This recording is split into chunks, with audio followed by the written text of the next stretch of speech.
አይኔ ፊቴን ግራና ቀኝ የሆነ አደጋ ነበር፣ መወጋት ምናምን ነበርና ላለፉት 12 ዓመት ለማንም ሳትናገር ደብቃ ይዛ የነበረውን የህይወቷን አሳዛኝ ታሪክ እንባ እየተናነቃት ተናግራለች። ለመሆኑ ምንድነው የገጠማት የሚለውን እናደርሳችኋለን። ስላልተነገረው የተንደላቀቀው አኗኗር ህይወቷ፣ ስለ ኮንስትራክሽን ካምፓኒዋ አሁን እየገነባቸው ስላለው ነገርም እንናገራለን።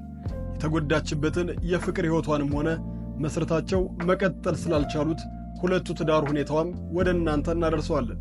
ቪዲዮውን ላይክ እያደረጋችሁ አብራችሁን ቆዩ።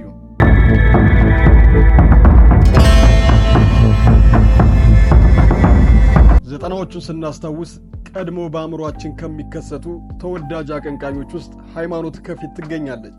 አስደሳችና ልብን የሚገዙ ጥዑም ሙዚቃዎቿ ብቻ አይደለም፣ በተፈጥሮ የተሰጣት ውበቷ መግዘፍ ጭምር እንጂ። በዛን ወቅት እጅግ ለመቁጠር የሚያዳግቱ አፍቃሪ የነበራት የብዙሃኖችን ልብ ማንበርከክ የቻለችው ሃይሚ እሷም ላይ ደርሶ በፍቅር ተንጠባጥባ ነበር።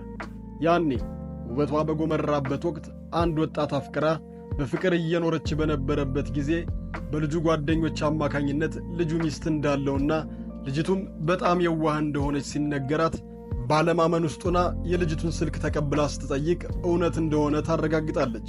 ይባስ ብላም ልጅቱ ሁሉንም ነገር እንደምታውቅ እያወቀችም ዝም እንዳለች ስትነግራት ሃይሚ ተጸጽታ ልጅቱን ይቅርታ ብላ ያንን ፍቅረኛዋን ትተዋለች።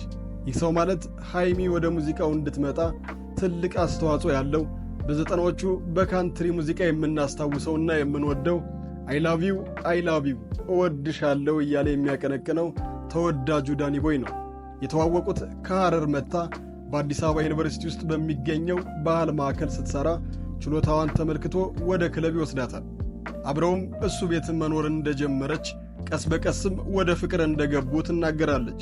እሱ ባለትዳር እንደሆነ ካወቀች በኋላ በጣም እንደተጎዳችና በልክ ውስጥ በመሆን ብዙ አስደንጋጭ ውሳኔ መወሰኗን ስትተርክ ቤተሰቦቼም ሁሉ በውሳኔ ይደናገጡም ነበር፣ ግራም ይጋቡ ነበር ትላለች። በህይወቴ ውስጥ የማደርገው ነገር ሁሉ ስህተት ነበርና ቤተሰቦቼን ሁሉ ሰርፕራይዝ አረጋቸው ነበር። ታዲያ ሃይሚ በዛው ውዝግብ ውስጥ ሆና ብዙ ሳትቆይ ከ2 ወር በኋላ እንደዛ ከሚንሰፈሰፉላት አፍቃሪዎቿ መካከል አንዱን መርጣ ወደ ጋብቻ ትሄዳለች። ልጆችንም ታፈራለች። ነገር ግን ትዳሩ መቆየት አልቻለምና ለመለያየት ትገደዳለች። በዛን ወቅት በነበረችበት ድብርት ውስጥ መጽናኛዋ ልጇ እንደሆነ ትናገራለች። ከአንድ አልፋ 2 ሙዚቃዎችንም ሰርታለታለች። እኛ ብዙዎቻችን የፍቅር ሙዚቃ መስሎን እውን ይችን የተጠቀሰችውን አይነት አፍቃሪ ይገኛል ያልንለት የምወድህ ከልቤ ነውና ስትንፋሴም ሕይወቴም ነህና ደስታህን እንጂ ሐዘንክን አልወድም፣ ከፍቶህ በምድር ማየት አልፈቅድም፣ ለእኔ መኖሬን ትቼ ላንተ እኔ ልኑርና ተደላድለህ እንድትኖር ሁሉንም ትወውና እያለች እየተብሰለሰለች የምትዘፍንለት የመጀመሪያ ልጇን አሜንን ሲሆን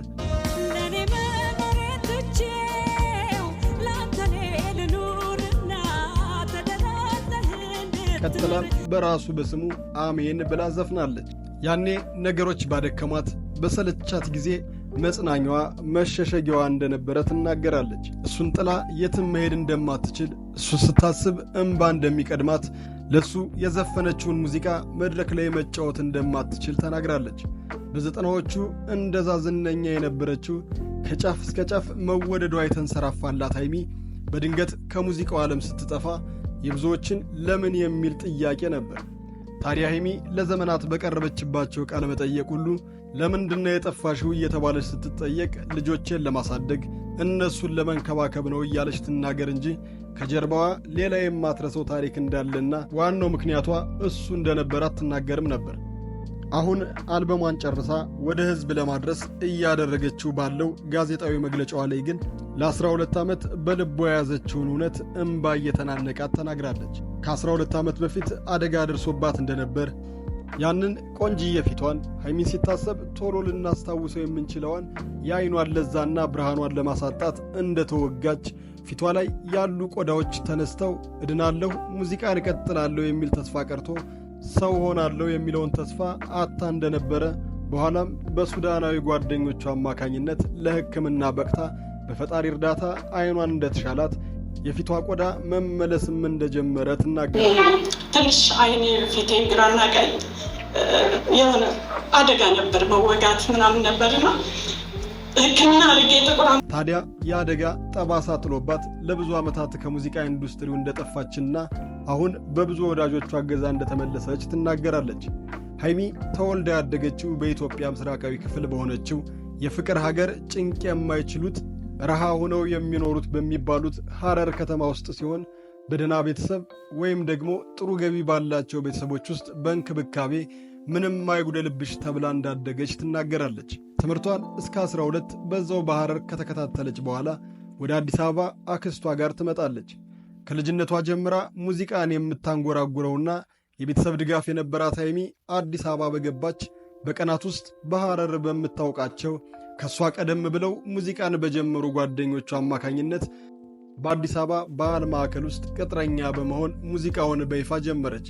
በዚህ የተጀመረው ሙዚቃ በዳኒ ቦይ አማካኝነት በአዲስ አበባ የሚገኙ የተለያዩ የምሽት ቤቶችን መቆጣጠር በቃች።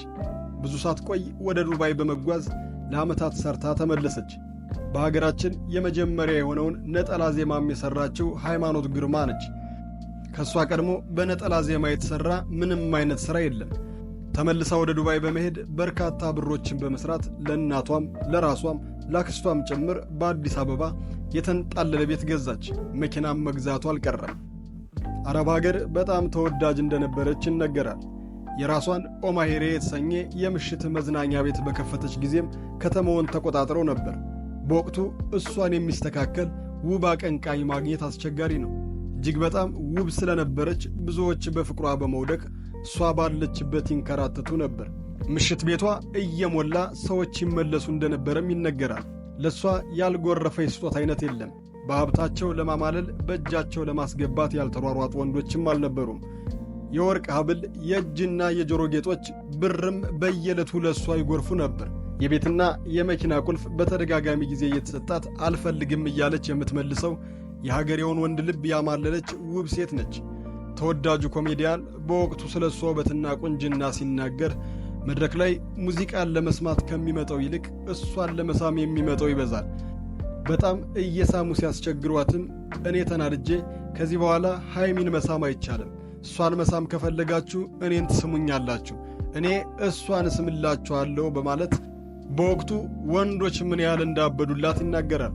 ተወዳጁ ኮሜዲያን ጥላሁን እልፍነህ አሁን ላይ የራሷ የኮንስትራክሽን ካምፓኒ ሲኖራት የፊኒሽንግ ሥራዎችን፣ ሕንፃዎችን፣ የመዋኛ ገንዳና ሌሎች ከኮንስትራክሽን ሥራዎች ጋር የሚገናኙትን በሙሉ ካምፓኒያቸው እንደሚሠራ ታዋቂም እንደሆነ ተናግራለች። ሙዚቃን የምሠረው ደስ ሲለኝ እንጂ እንደ ድሮ ገንዘብ ለማግኘት አይደለም የምትለው ሀይሚ ያ ጊዜ ለገንዘብ ስል የምሠራበት አልፏል በማለት የገንዘብ ችግር እንደሌለባት ታስረዳለች።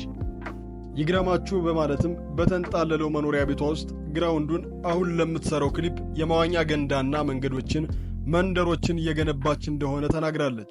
ይሄን የማደርገው ለደስታዬ ነው ትለናለች። ሀይሚ በዘጠናዎቹ ልንረሳቸው የማንችለውን የማልቀይረው ከዚራ፣ አሜን፣ ኦማሂሬ፣ እሽሩሩ፣ ላባብልህ፣ ባለጋሪው፣ እኔ አልሰጥም አላለውም ዘመን የማይሽራት ሃይማኖት ግርማ ለሁላችንም የእሷን አይነት የተንደላቀቀ ሕይወት ይስጠን እንላለን። ቻናላችን ሰብስክራይብ በማድረግ ቤተሰብ ይሁኑ። ቪዲዮውን ላይክ ማድረገውንም እንዳይረሱ።